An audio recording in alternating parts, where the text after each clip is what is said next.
Hello to all students of BSc second year. Myself Abhilasha Chaudhary, your botany teacher. हमने plant breeding एक unit शुरू की थी और उसके अंतर्गत हमने प्लांट ब्रीडिंग की जो स्कोप है उसकी डेफिनेशन क्या है और अप्लाइड बॉटनी में ये क्या काम आता है उसके बारे में पढ़ा था। इसकी क्या क्या प्रोसेस हैं, क्या मेथड्स हैं, इसके बारे में हम पढ़ेंगे।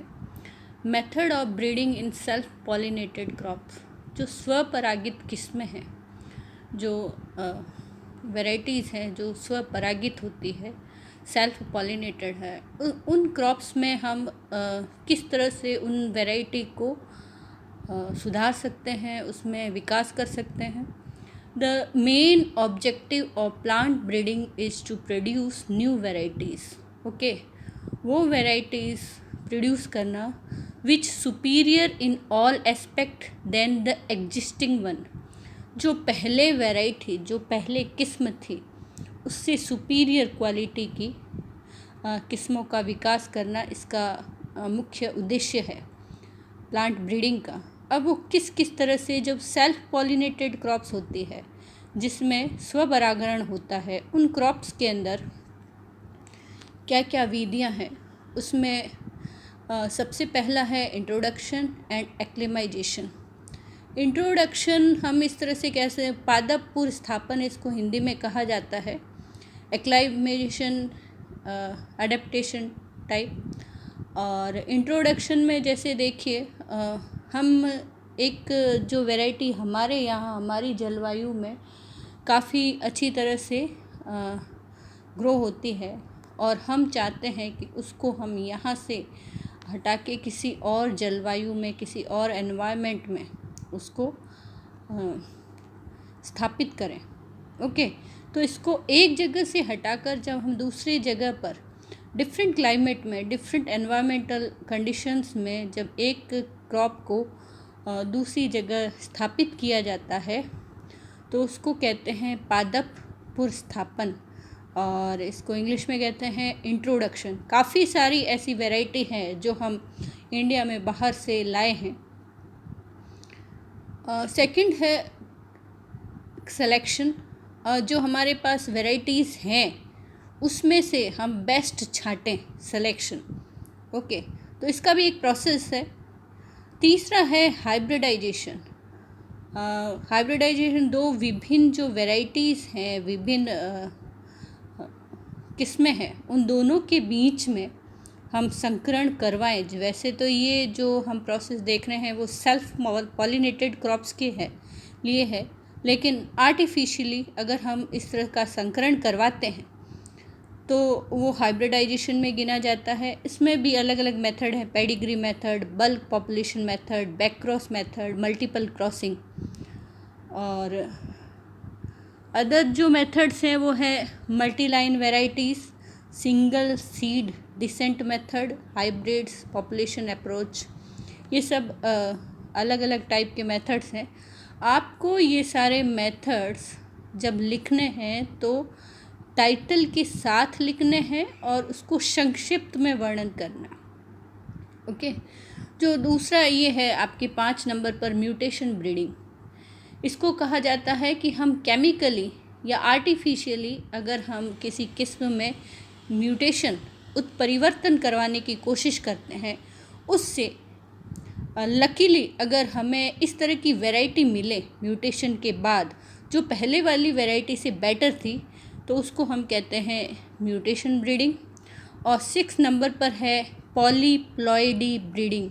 आप जानते ही होंगे कि जो गेहूं है और बहुत सारी ऐसी धान की किस्में हैं जो पॉलीप्लॉइड हैं, और जो प्लांट्स हैं उसमें पॉलीप्लॉइड कंडीशन सरवाइव करती है और पहले से बेटर रिजल्ट देती है। तो ये भी एक तरीका है उसकी किस्मों को सुधारने का। ओके, तो ये 5-6 जो टॉपिक्स हैं, जो मेथड्स हैं, वो आपको अच्छी तरह से याद रखने हैं। और इन मेथड्स के अंदर क्या क्या मेन कार्य होता है, किस तरह से होते हैं, आपको एक जनरल इसकी आउटलाइन आनी चाहिए। ओके, जैसे हम स्टार्ट करते हैं इंट्रोडक्शन से। इंट्रोडक्शन जो है, हमने कहा है कि जो इंट्रोडक्शन है वो क्या कहते हैं कि उसको जब हम बाहर से फॉरेन क्रॉप्स को या फिर एक जलवायु से दूसरी जलवायु में दूसरी जगह पर डिफरेंट क्लाइमेट में हम पौधे को सेट करते हैं, तो ये बड़ा टिपिकल है। पहले तो एक डिफरेंट क्लाइमेट में पौधा सेट ही नहीं होता है, ओके, अडेप्ट ही नहीं होता है। काफ़ी बार हम अगर कहीं बाहर जाते हैं और हम ये सोचते हैं कि अगर ये पौधा हमारी जगह पर, हमारे घर पे या हमारे देश में, हमारे जो डेजर्ट प्लांट्स हैं वहाँ पर अगर सेट हो तो कितना अच्छा लगेगा। तो ये वाली बात है कि हम अगर किसी और डिफरेंट क्लाइमेट से पौधा लाकर हमारे यहाँ लगाने की कोशिश करते हैं तो उसको कहते हैं प्लांट इंट्रोडक्शन, पादप पुनर्स्थापन, वापस से स्थापित करना। ओके, तो ये एक इसमें है इंट्रोडक्शन में involve new varieties of A crop already grown in the area, wild relative crop species and totally new crop species for that area. अब ये जो नई वैरायटी है ये हो सकता है कि बहुत इसकी जो पुरानी वाइल्ड रिलेटिव हैं वो यहाँ पर ग्रोन होते हों, या फिर ये भी हो सकता है कि वो उस क्लाइमेट के लिए बिल्कुल नई स्पीसीज हो। Plant introduction with in the country, between the country और कन्फर्म्ड बिटवीन द स्टेट और with in the state. Okay, दो स्टेट्स के बीच में हो सकता है, एक स्टेट के अंदर हो सकता है, दो कंट्री के बीच हो सकता है, या एक कंट्री में डिफरेंट जलवायु के बीच भी इंट्रोडक्शन हो सकता है। The plant may be introduced from the country to another continent. Okay, एक कॉन्टिनेंट से दूसरी कॉन्टिनेंट में भी, ओके, ये लॉन्ग डिस्टेंस इंट्रोडक्शन है। जैसे introduction of Ridley wheat varieties from the Australia. हमारे यहाँ जो रीडले वीट वेराइटीज़ है वो ऑस्ट्रेलिया से आई हुई है। काफ़ी ऐसी वेराइटीज़ हैं जो हमारे यहाँ की नहीं है, और इकोनॉमिक बेनिफिट के लिए या फिर इकोलॉजिकल बेनिफिट के लिए हम उसको हमारे देश में ले आए हैं। तो दो तरह का इंट्रोडक्शन है, प्राइमरी, ओके, प्राइमरी और सेकेंडरी। प्राइमरी इंट्रोडक्शन में क्या है, when the introduced variety is well suited to new environment is directly released for commercial cultivation without any change the original genotype known as primary introduction. एक हम नई जो variety लाए हैं बाहर से, अगर वो हमारे एनवायरनमेंट में बहुत अच्छी तरह से सूट कर जाती है तो हम इसे डायरेक्टली रिलीज़ कर देते हैं कॉमर्शियल कल्टीवेशन के लिए, और उसके ओरिजिनल जीनोटाइप में कोई भी छेड़छाड़ नहीं की जाती है। इसको हम प्राइमरी इंट्रोडक्शन कहते हैं। जैसे introduction of semi dwarf varieties Sonora, Lerma Rojo and semi dwarf rice variety TN1, IR8, IR28, IR36। Okay, ये आप अगर ये याद करते हैं तो ये जीके में भी इस तरह के क्वेश्चन पूछे जाते हैं। जैसे ये जो IR10, ओके, ये सारी वैरायटी राइस से रिलेटेड हैं, और सोनारा, लार्मा रोजो, ओके, सोनालिका, कल्याण सोना, ओके, ये एक गैस है कि ये वीट की वैरायटीज़ होते हैं। ठीक है, तो ये वैराइटीज़ हम बाहर से लाए हैं और इसमें हम प्राइमरी इंट्रोडक्शन है, इसके जीनोटाइप से हमने कोई छेड़छाड़ नहीं की। जैसे ही हम बाहर से लाए और ये हमारे क्लाइमेट में सूट हो गई और इसको हम कॉमर्शियली कल्टीवेट करने लगे। जो सेकंड है secondary introduction, the introduce variety is subjected to selection to isolate superior variety or may be hybridized with local variety to transfer one or few desirable characters to the local variety known as secondary introduction। अब कोई हम लेकर आए हैं लेकिन वो generally हमारे climate में नहीं होती है, और उसको हमने सुपीरियर बनाने के लिए हमारे यहाँ की सेम जो स्पीसीज़ है उसकी किसी अन्य वैरायटी के साथ हमने उसका संकरण करवाया है। उसके बाद हमने उसके संकरण के बाद हमने वैरायटी छांटी है, ओके, जो पहले दोनों वैरायटियों से सुपीरियर थी। तो इस प्रकार में जब उसके जीनोटाइप से थोड़ी सी मैनिपुलेट किया जाता है तो उसको हम कहते हैं सेकेंडरी इंट्रोडक्शन।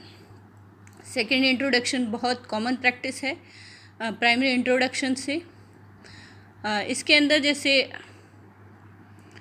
कल्याण सोना एंड सोनालिका जो वेराइटीज़ है, याद रखें ये बार बार आपको ये वेराइटीज़ के नाम आ रहे हैं, ये आपको एग्ज़ाम में लिखने के लिए चाहिए होते हैं एग्जाम्पल्स। तो ये जो कल्याण सोना और जो सोनालिका वेराइटीज़ हैं ये हम कहाँ से लेके आए हैं? हम लेकर आए हैं सीमेट मैक्सिको में है सेंट्रल इंटरनेशनल डी मेजरमोनियो डी मेज़ को कॉमनली कहते हैं इंटरनेशनल सेंटर फॉर मेज़ एंड वीट रिसर्च। ये सेंटर है मैक्सिको में, अमेरिका में, कॉन्टिनेंट में, ओके। और वहाँ से हम ये वैरायटी लाए और उन वैरायटी को हमने यहाँ पर हमारी जो गेहूँ की स्पीसीज़ थी उनके साथ हाइब्रिडाइजेशन के बाद हमने ये जो वैरायटी है कल्याण सोना और सोनालिका वो हमने प्रोड्यूस की है। प्रोसीजर क्या है इसके लिए, कैसे प्लांट इंट्रोडक्शन किया जाता है? प्रोक्योरमेंट ऑफ जर्म प्लास। पहले तो हम ये फाइंड आउट करते हैं कि हमें जो जर्म प्लास चाहिए वो हम कहाँ से लाएं। उसके बाद जैसे हम जैसे किसी और कंट्री से अगर हम कोई बीज, कोई फ्लावर, कुछ भी पौधा या कुछ भी जर्म प्लांट लेकर आते हैं तो उसका वो डायरेक्ट हम नहीं ला सकते। उसको सबसे पहले हमारे यहाँ पे एक NBPGR, ओके, NBPGR संस्था है जो कि है कहाँ पे, दिल्ली में। ये जो है वो उस जर्म प्लास को पहले देखती है, फिर अलाउ करती है, फिर हम उसको लेके जा सकते हैं।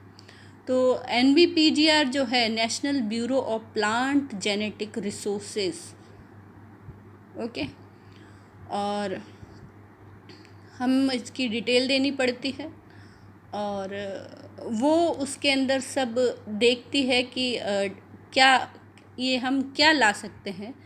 अगर बाहर से लाएं तो सीड ला सकते हैं, ट्यूबर्स ला सकते हैं, runners, suckers, stolon, bulb, rhizome, cutting, bud और सीडलिंग्स। ये सारी इस तरह से अलग अलग ये भाग हैं जो हम कहीं और से हमारे यहाँ लेके आ सकते हैं। और ये सब भाग यूज़ किए जाते हैं प्रोपोगेशन के लिए। Nature of propagules variety from species to species seeds general have more viability than propagule and are packed and transported more easily.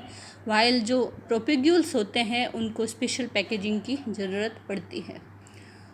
तो हम जो भी मटेरियल लाते हैं नेबरिंग कंट्री से या आउट ऑफ कंट्री से, तो उसको सबसे पहले हमें चेक करवाना पड़ता है NBPGR में, ओके।